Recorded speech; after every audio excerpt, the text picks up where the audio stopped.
BCB একটা জিনিস আমরা শিখেছি যে সঠিক কাজ করতে গেলে চতুর্দিক থেকে বিপদ আসে।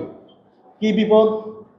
আমরা যেসব প্লেয়ারদেরকে ইনভাইটেশন করানো হয়নি, বিপিএল নিয়ে যাদের অভিযোগ এসছে, সেখানে আমরা একটা যে কেন আসেনি, আপনারাই বলেছেন যে 900 পিসটা পড়তে কতদিন লাগে। এই যখনই আবার অনেকজনকে আমরা যদিও নাম বলিনি, আপনারা দেখেছেন যে তখন আবার বললো যে না, তাইলে এদেরকে কেন হইল না।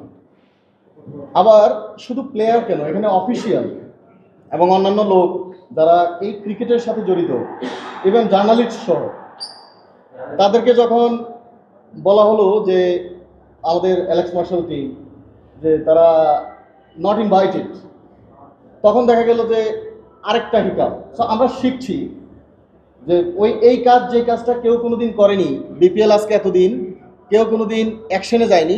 যখন আমরা অ্যাকশনে গিয়েছি তখন পক্ষে বিপক্ষে অনেক কথা আসছে, এবং আপনারা যারা জার্নালিজম করেন আপনারা সবচেয়ে ভালো জানেন। আমাকে খালি জিজ্ঞেস করেন আপনারা একটা কমেন্ট নেওয়ার জন্য, মিঠু অলরেডি বলেছে, কিন্তু আপনারা আমাদের চেয়েও ভালো জানেন যে এইবারের মতো এত শক্ত পদক্ষেপ কোনোবার নেওয়া হয়েছিল কিনা।